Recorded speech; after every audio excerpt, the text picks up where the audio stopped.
Hey, Don't Die Rusty Nation. You're here with Rick Hanson and the still energetic co host, Ricky Brule. I've been kind of tired this last week actually. I think that hike finally caught up with me actually. Well, I was lethargic. I have to admit, I was lethargic most of the week. But the most amazing thing is, with the two torn meniscus, my knees feel good. Oh, that's They good. actually do. But yes. And here it, we aren't Johnny Cash. Did you see Johnny Cash has a new album coming out, the Lost? The writers, I think it's the songwriters album that they didn't Mm, he recorded but he never put out. I hadn't Well, seen that. yes, well, the Don't Die Rusty Nation is lucky because we're very fresh and we have a lost episode that Ricky and I, when we were first getting this thing going, we did a couple just practice and stuff, and we thought, you know what, this is a good enough one to put on. So it was early, it was November actually when we did this. Mhm. So this is this is the Don't Die Rusty lost episode nostalgia episode.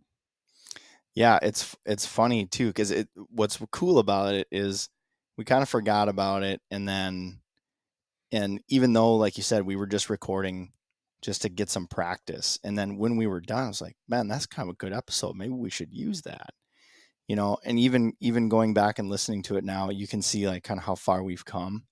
And Oh, like it- and I just want to let everybody know too, like at the end it cracks me up because we hadn't quite established, like we just dove right in, right? Like we're like, oh, Rick, you got your Scarlet, all right, let's do this. And then we get to the end and it's like we have like this really cringy small talk moment where we're trying to like figure out the hook that we're going to do at the end, and it just cracks me up. It's hilarious. So we just kind of left that part raw, so you guys, hopefully you guys will get a laugh out of us struggling to come up with an ending to the conversation.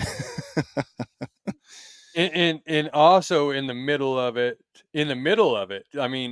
I have an echo in the middle of it, and then because Ricky sends me these when we're doing he's roughly editing, and he sends me the episode and I listen to it. And then actually, even when the episode comes out, I listen to the finished product again. But I'm Mhm. listening to it today as I'm working and doing stuff. And and he says, "Is your Scarlet hooked up?" And I said, "Well, it's hooked up, but you know what? You didn't, the Rick, the technologically inept guy, didn't put it on to use as a microphone, and then I get it set up, and then it sounds a lot better, doesn't it, Ricky?" Yeah, yeah. And it's funny, I cut that out because it's like a 10-minute section, right, where we're trying to navigate and figure this out. But yeah, I started to realize that when you would sit back, you would get quieter. And I was like, shoot, I think he's going off of his computer speakers right now. And I noticed it like right in the middle of when you were saying something. So I waited and then I was like, okay, let's check on this. And then, yeah, come to find out that all of a sudden it's like, oh, that's the audio we're looking for. That sounds way better. So yeah, so Rick's audio in the beginning is a little wonky, but It is a little wonky, but as with most of our episodes, I like our content, yeah, yeah, it was a and good and chat. it was. And when I'm listening to this, I'm listening to the content. I was going, this is better than I thought it was when we did it. I thought it was a good conversation, and then you start listening to it, and it has a lot of. I mean, I've said this 10,000 times probably already. It's not a hunting episode, but this is a hunting Yeah. episode. Actually, it's not really a hunting episode if you think about this stuff. But you know, nostalgia is something that very few people have until they start getting older, Yeah. Hmm. and I think we touched on a lot of stuff in the episode. And we talked about the important people in our lives, our parents, and our and I talked about my aunt, and you talked about some other stuff too. But I think if you're not a hunter, you will still enjoy the episode. I think if you're a hunter, you would enjoy the episode too. I guess the way I look at it too, and I was thinking about this as I was listening to it, because it is a lot of it's hunting related, and me and you talking about the nostalgia that comes from time spent with our dads and things like that, and we grew up hunting, and that's what we did. So naturally, that's going to be a topic of conversation. And I think that if you can just replace that with something else, maybe you're really into basketball, or maybe you're into something else, you know what I mean? And just think in your mind, like something that some moments that you had with a parent or a mentor or something like that, that you shared with them, and replace it with that. And then what you get out of it is really just the context of time spent with people, and understanding that our time on earth is limited, and take advantage of that as best you can. And always been our message. But actually, it's funny because the nostalgia episode, this lost episode that we've found, it just it this is something that while I was listening to today, actually, I was thinking this is one that we should put out right now anyway, because hunting season's coming. I mean, I know it's months away, but it's something to think about. Like, you need to spend that time with your parents, because you don't get a lot. I mean, if your dad takes you hunting, take him hunting. If he took you hunting, I should say. You know, there's very few chances you get in life to get that. And or if you played catch with your dad, or if you played pool, it doesn't matter what you did with your parents or whatever, or that one that influenced your life, but give them some time, go relive those memories, because those are the things that either put a smile on your face or make you laugh. Go to those people that really influenced you, and relive that nostalgia. Everything you just said, you summarized it up perfectly, and we encourage you to follow along, listen to the episode. I'm certain you'll enjoy it. Yes, you will. So sit back, put your hand on the steering wheel, or have your iPods in at work. I don't care where you're listening to this, but listen to the episode, and of course, don't die rusty. Welcome to the Don't Die Rusty podcast. I'm Rick Hanson, and we will be talking about living, not dying. We're all in this adventure together, and we will be interviewing people who inspire us to live our best lives. People with various backgrounds who will walk us down the trails they took to not die rusty. Adventure in life are many things to many people. It could be a sprint or an endurance race, but with each adventure, we become a better version of us. We hope you keep chasing those dreams, being the best you, and of course, don't die rusty.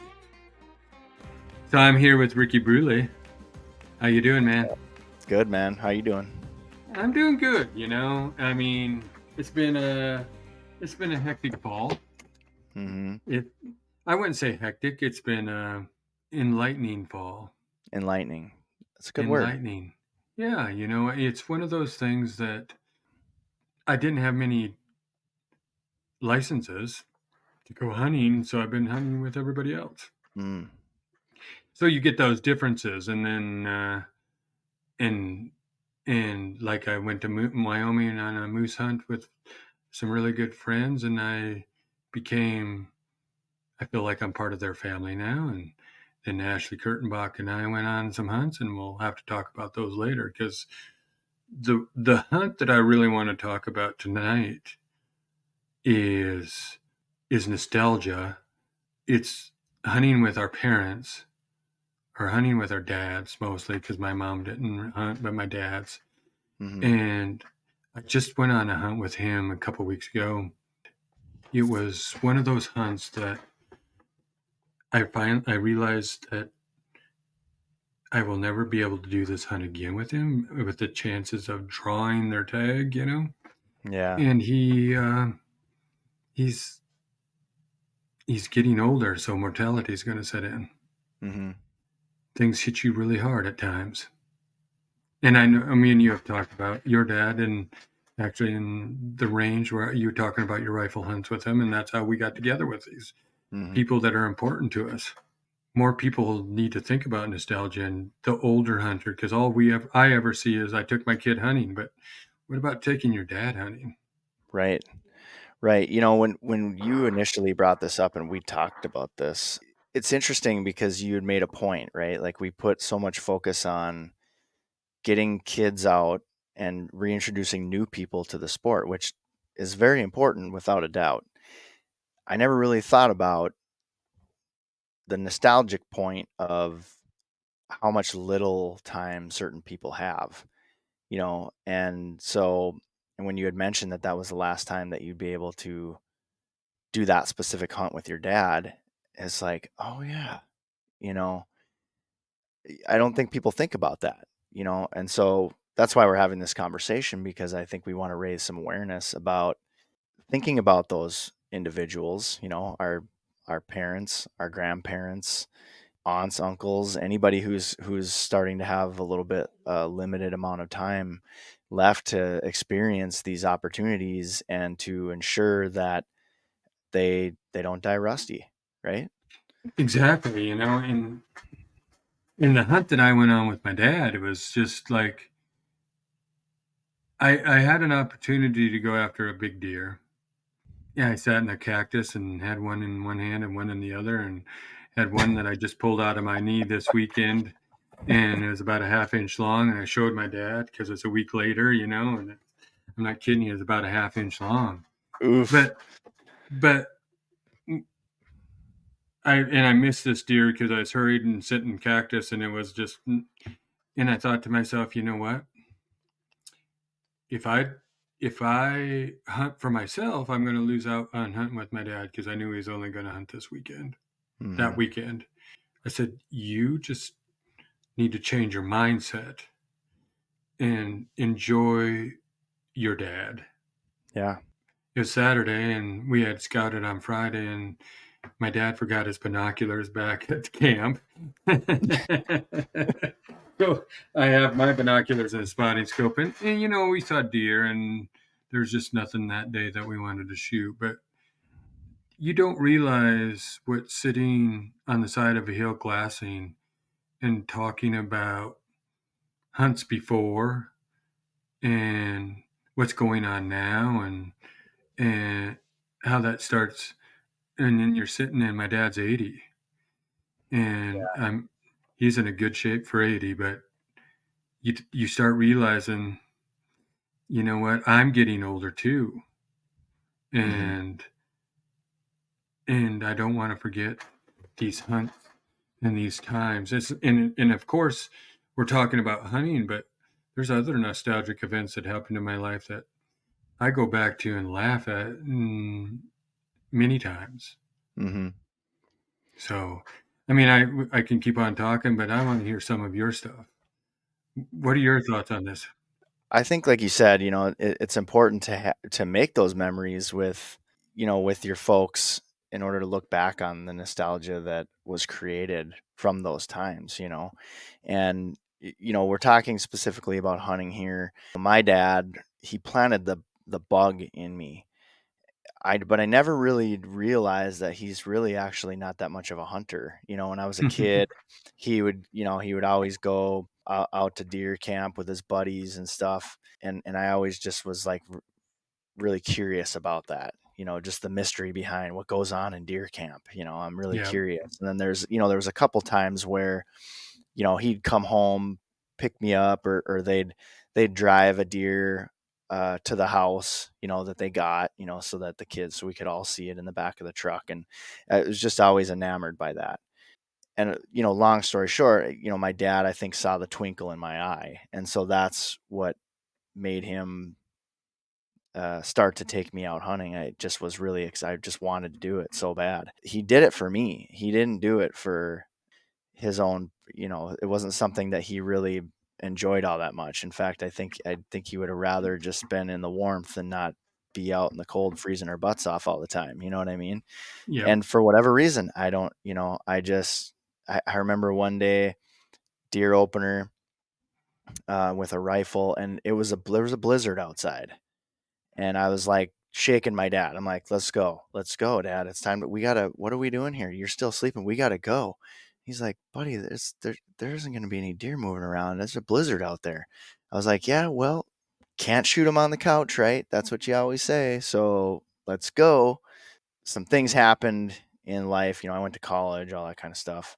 And then he had an accident, so his ability to get out hunting was very limited. And so I still didn't really know exactly what the whole deal was. I still thought he was kind of big into hunting, but it wasn't until then that I found out that he's just like would rather go to the casino or something. You know what I mean? Like, Yeah.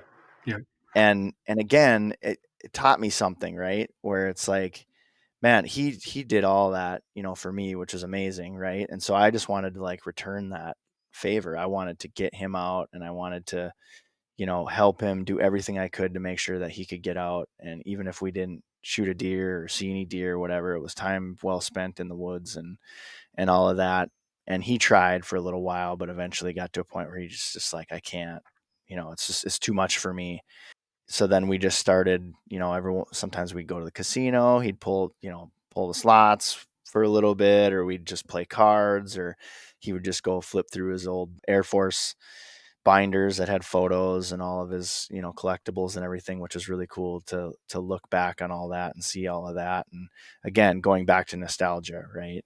And Mhm. so now my dad's not here. And so to give anything to take some of those times where maybe we could have had more quality time spent together, again, and creating some memories, maybe doing some things that he wanted to do would have been it's a woulda shoulda coulda situation, right? Like, we always had a good time together no matter what, but just knowing that he did all that for me made me want to really repay the favor to him and get him out as much as I could.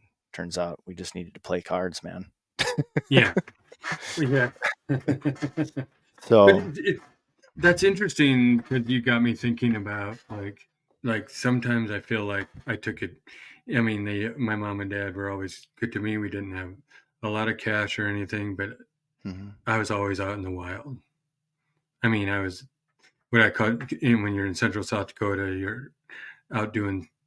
It was just I had that free spirit, and my dad, our we had a yearly hunt in the Black Hills, and I look at those times and what I learned there, and then the right way to do things, and not like if you live in eastern South Dakota, you know what I'm talking about. It's a NASCAR race deer hunting. mhm, When when when your a public services announcement is "Don't chase deer," that's pretty crazy. As a few years ago that was in, but in and then it was just interesting that this is how we do it the right way. You don't go do that kind of stuff. You know what I mhm. mean? Yeah.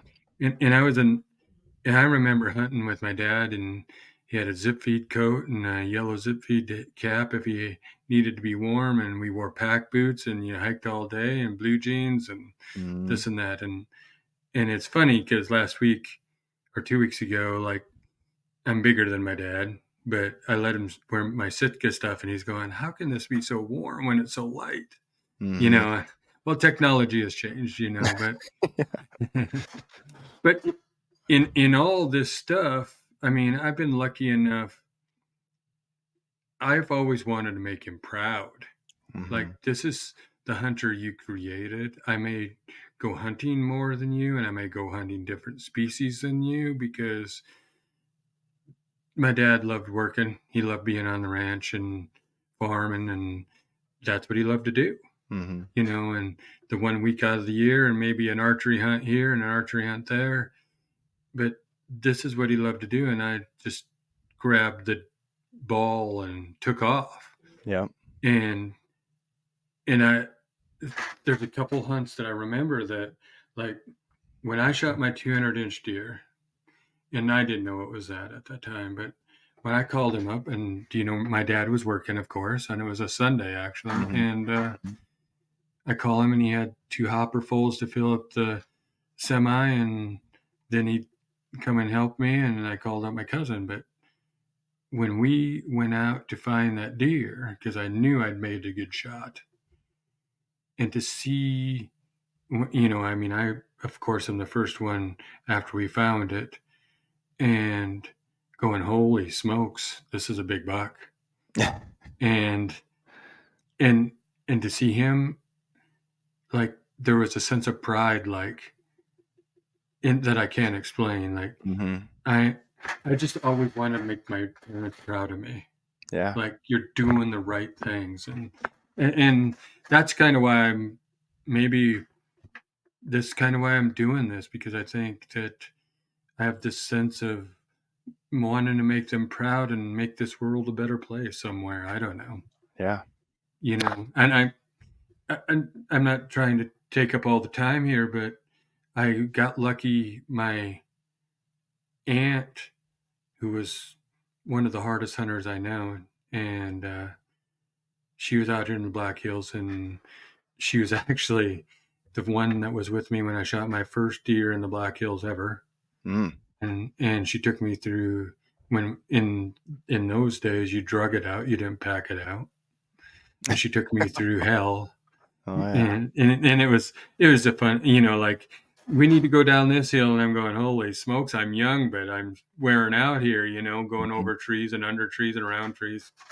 But I got to go with her, and I feel privileged about this, but I got to go on. We were walking down a trail for about a mile and a half. We met up, and we're walking back to the vehicle, Mhm. and we were living old times, talking about this and that. And that was her last Black Hills hunt she ever got to go on. Mm. She got cancer and never went back out here. But when you start thinking about those things, and you start thinking about the grandkids you didn't get to go on these hunts, Mhm.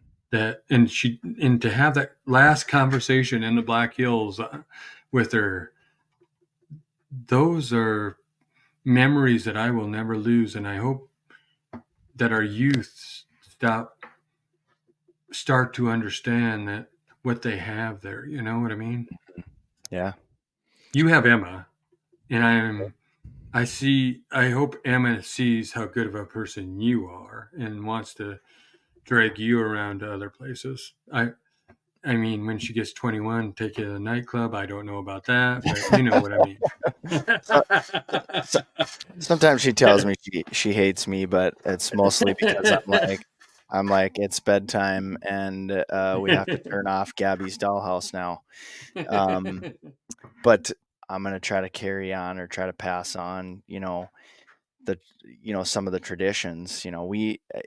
I didn't like grow up on a farm. I grew up in the city, a small town, so it wasn't big Mhm, city stuff or anything like that. But I've dedicated the last, I would say, well, I've dedicated a lot of my life, to learning some of the old ways when it comes to like being skillful as a hunter and camping and doing some of that stuff. But now I'm really starting to take a deep dive into more survival type stuff.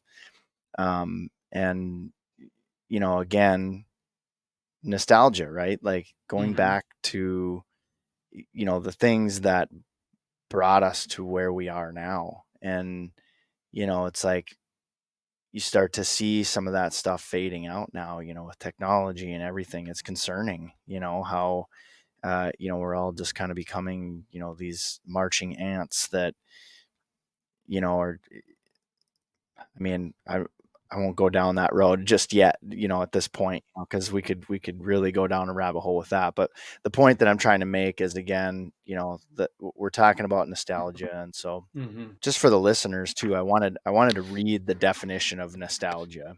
It says that it is a sentimental longing or wistful affection for the past, typically for a period or place with happy personal associations.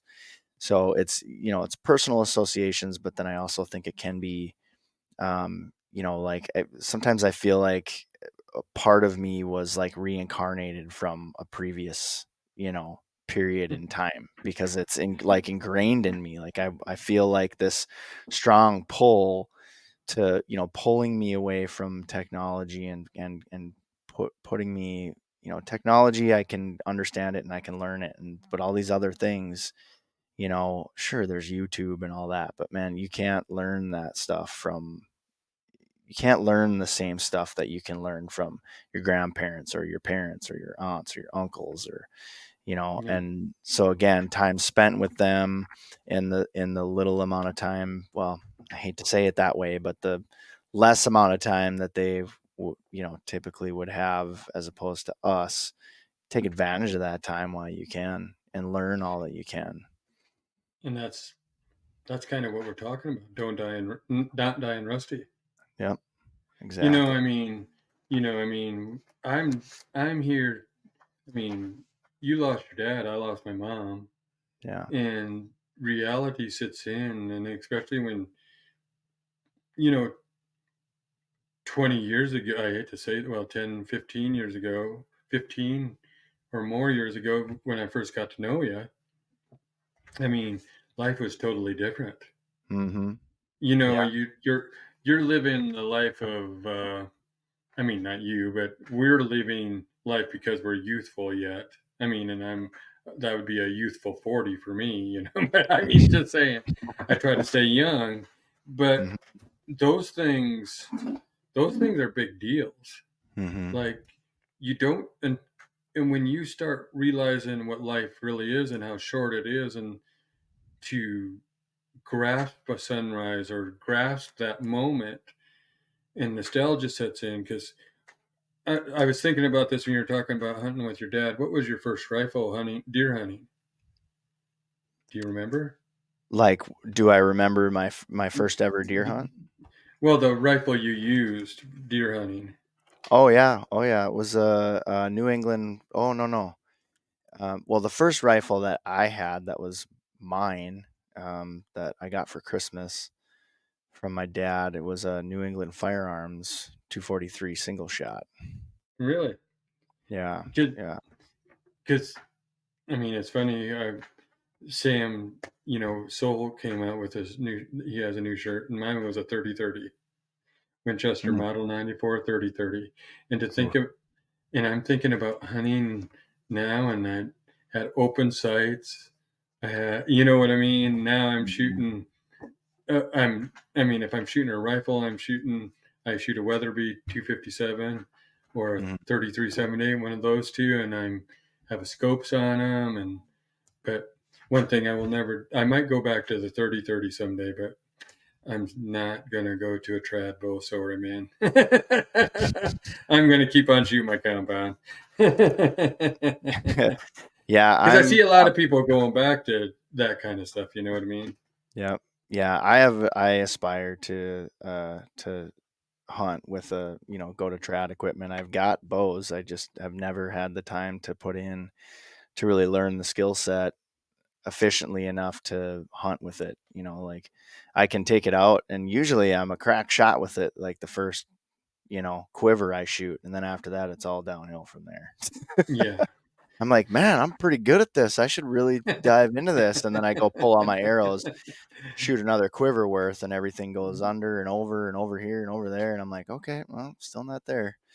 Yeah. Um, but yeah, and then so to go back to your original question, that New England Firearms.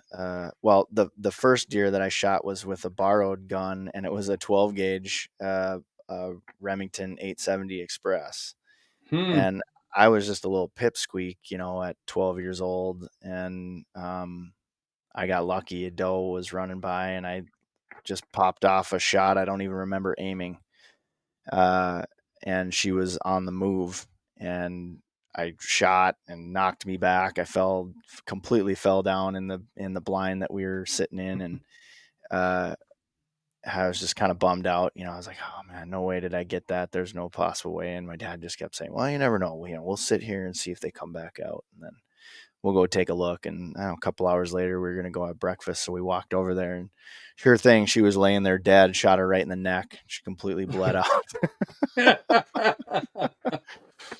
So beginner's luck on that. But then the next year, I borrowed a gun from the same friend, and it was a 30-30. I don't remember what model or who manufactured it. And then Hmm. it was the third year that I hunted that my dad got me the New England Firearms 243. Yeah. And that gun actually got stolen. Hmm. Um, I had it set up. I was taking a trip out to North Dakota one year for mule deer, and I had it set up for coyotes. had a nice, just a, crappy gun I mean, a gun that I would have never gotten rid of, right? Because it was my first gun and it was gifted to me. But Mhm. put a Leupold VX3 on there. I think it was like a 4.5 to 16 or something. And I was like, yeah, I'll take this with me in case I see any coyotes. And then Yeah. all my gear got broken into, or my truck Really? got broken into outside of the Sportsman's Warehouse, and they took it all. So I lost Hmm. that gun. But I now have another one that I acquired from a friend. Mhm. So that'll be like a pseudo hand me down. So that's the gun that I'll be gifting to Emma when she's old enough. Well, cool. Because I mean, it's those things in life that mean a lot more than we really realize. Mm-hmm. Like I read a post today about how people don't remember the presents, Christmas presents they got at 6 or 7 or 8 or 9 or even older, but they remember the smells, they remember the laughter, they remember some of the things that were done, said, the hugs Yeah. that, and they don't remember the presents, and we need to. I just, I guess, losing parents and losing friends and things like that have made me look more inwardly, Mm-hmm. and like I just don't. I That's why I mean I'll post sunrises every morning because you got to get out of the bed, and I'm thankful to see that stuff. Sometimes I have to admit that I take about 5 or 6 sunrises because the daggone sun doesn't come up until after I'm at work. But I just want people to see that there's always hope.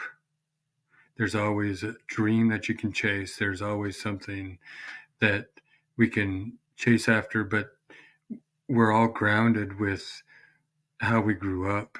And that's those memories of, like I said, how to hunt. And I'm so thankful that I could give back to my dad because we, uh, going back to that hunt, he's 80 years old and he put on 8 miles on that Sunday and Mm-hmm. he missed one buck and then we came back and it was treacherous country that he walked down. I said, "Do you really want to go down for the stock?" And he said, "Yes." And I think that was nostalgia too because maybe he wanted to prove to me that he could do it, but it's also that he's not going to let himself stop himself from going down into this rough country.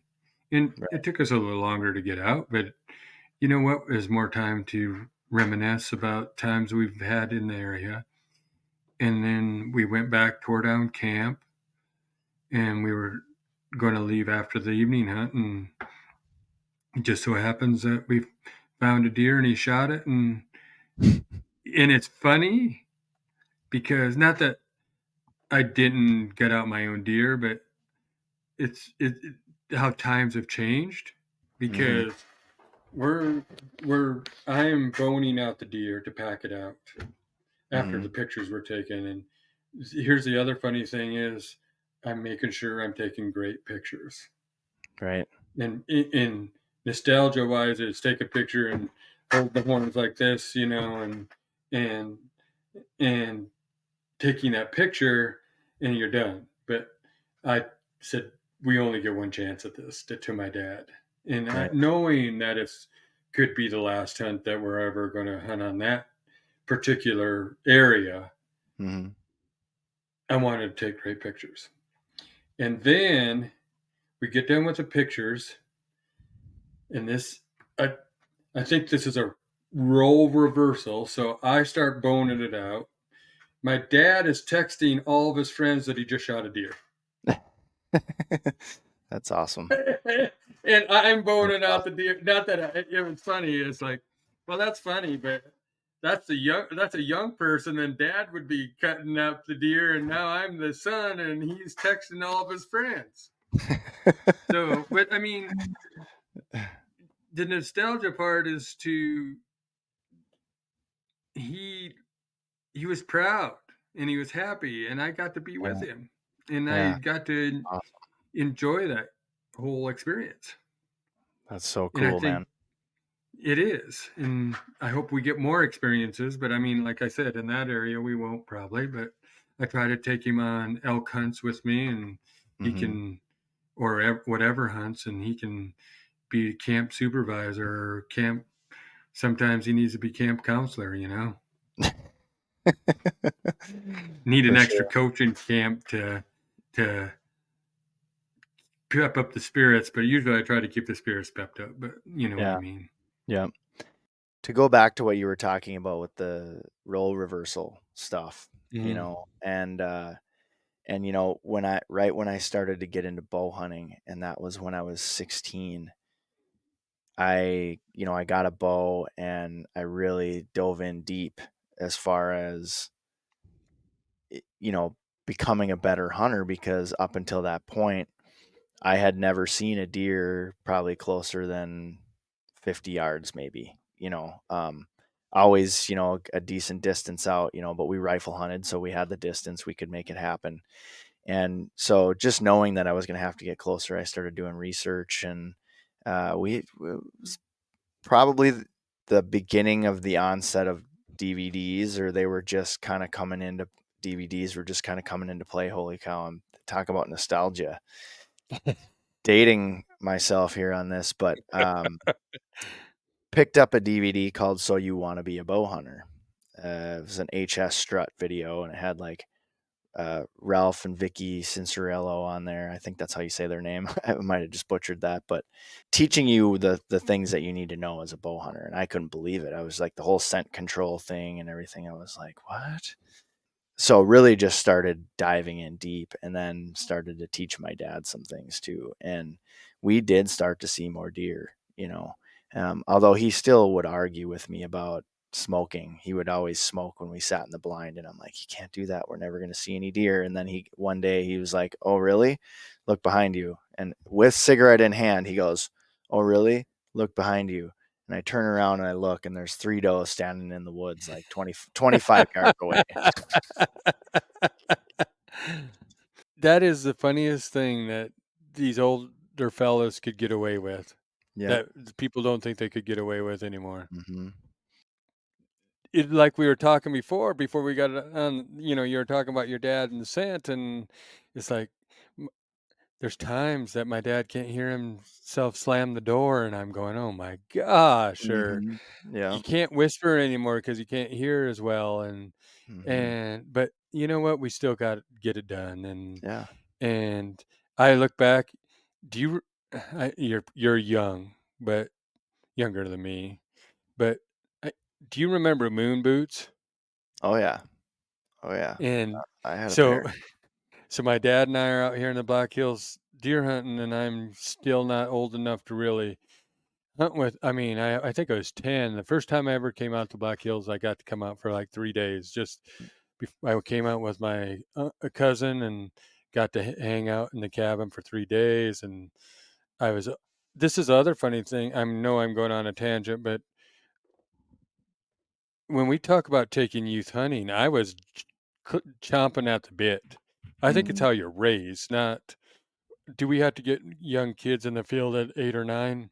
I waited till 12 and I'm chomping at the bit and have been hunting ever Mhm. since. So, Yep. but anyway, I'm out there with moon boots on, and, a little foam, and I'm walking behind my dad, and you're young, so you don't think anybody can hear you, but I can hear squeak, squeak, squeak, squeak, squeak of, the back. And he says, "You need to walk differently, son," because it's squeak, squeak, squeak. And now he slams doors, and more. It's funny how roles reverse. Mhm. Mhm. But Yeah, but I it wanted to comment on the moon boots too and how terribly, non-waterproof those things were. They're horrible. exactly. They would soak up so much water, and then now you're slogging around and soaking wet garbage. Therein is the squeak squeak because they were wet and you're just squeaking along. And I'm thinking, well, this is kind of cool. I'm trying to like play a song in my boots, I assume. I don't know what I was trying to do at 10 years old, but it like, we go nostalgia there, those are the memories I remember, those, Mhm. like, dad and I are up in the hills, "Don't squeak," and Yeah. now it's like, "Dad, don't slam the door." Mhm. But it's one of those things that I I just I just hope more people, because I think we're stuck in, "I'll do it tomorrow," uh, "I can do it later." Because 'cause I'll tell you one thing I do, and this is before my mom died, I talked to her every morning. Could be in 5 minutes, it could have been 20 minutes, and I didn't talk to my dad as much, I talked to him probably 3 times a week just to catch up, but because my mom would tell me everything anyway, more or less. Mhm. And when hunting season came around, but there is no rewind in life, Yeah. and that's this nostalgia thing is to go back and remember the good times and this is why I wanted to talk about this because it's not dying rusty, so keep keep your relationships fresh. I mean, I'm not saying that you need to be over and because we were just talking earlier, things I'm not going back to a family Thanksgiving, I'm going deer hunting. But that's what we used to do every Thanksgiving anyway, but Mhm. keep keep things fresh. Just let people know that you're out there Yeah. because the one thing that you will only the on- well one of the only things you'll take to your grave is your memories, Mhm. and nobody will have those memories again. Yeah. And my dad and I were out deer hunting actually, and we came across, and I'm not kidding you, there's elk strung all over the top of this hill, and I didn't have a camera, didn't have my phone, didn't have a phone or nothing, and it's just between me and him that we'll always have that memory. So when he goes, there's one person that lost that picture, and when I go, the picture's gone. Yeah. And so share your memories and laugh at the good times and cry at the bad times and get together and never lose your love for each other. Yeah. Yeah. Absolutely. Well said. And that made me think of because Ben Gatormson, and Mhm. he's a good friend, and he had said something. For the most part, more recently in his life, he's kind of distanced himself from social media, and I think a big part of that is, not to go too deep into it, but just a big part of that is people started to see, they were using his photos to kind of see like some of the areas that he was hunting in, and kind of using that to their advantage to kind of work their way into some of the areas that he was hunting. And so he was just like, you know what, I'm not gonna post this stuff anymore. But then after him and I had a conversation on the Range podcast, he kind of started to flip it a little bit and start to realize that, he needs to get more active with taking the photos, because you kind of get, you do get a little like when you get into the moment and you're enjoying it and everything. And I got to a point in my hunting where I really, really wanted to film everything. I was lugging a camera everywhere I went. I was carrying it up into a tree, doing all that kind of stuff. And then I had a few missed opportunities because I was goofing around with camera equipment. And so from that day on, I was just like, okay, I'm not going to worry about that kind of stuff. It doesn't matter what other people think about, what I'm hunting, or what kind of success that I have. So why do I even need to bother with all that kind of stuff? But really, in reality, and to the point that you're making, and why I'm saying this is, still take the photos. You know what I mean? So that you have those memories. I mean, you'll have those snapshots in your head, of course, they'll be there Mhm. forever. But to be able to have those photos that then you can also, pass down to the next generation, for your daughters, or your nieces or your nephews or whoever, to kind of see the things that you got to experience and the things that you did, so that it's not all just, gone when you're gone. No, So and we can I mean, I used to carry around a DSLR and lenses and stuff like that, mm, but I'm 90% of my pictures are out the phone right now. I mean, when I wanna go, like, take pictures of animals, like, we'll just say the bighorn sheep are down in Cody or go out to the Badlands, and I know I'm gonna take pictures of sheep or other animals, I take along my better camera, but Yeah, you can get a lot of quality pictures off your phone anymore, absolutely, and absolutely. it's quick, just take that picture. Like, Mhm. I mean, did you see the reel I took of my made of my dad on that hunt? All phone. Yes. Mhm. And guess what? I got talked to by a few people like, "That's very cool that you did something with your dad like that." Mhm. And now my nieces and nephews can see that kind of stuff, Yeah. Yeah, and capture it however I you would have to. I mean, even if you got a 1998 LG flip phone, that's probably like half a megapixel. Take the photo. Yes. But, we just just nostalgia will go back into looking at those pictures too, because a few years ago, you asked me about how many pictures were in the back end of a pickup, and now how many people have changed that perception, and it's hard to find those anymore, Mhm.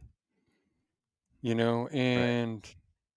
and we it's just keep those memories alive, Mhm. more or less. I mean, nostalgia. When you said the definition of nostalgia, I mean, I see that as a keeping memories alive because you're remembering the good times Mhm. and they live Absolutely. within you.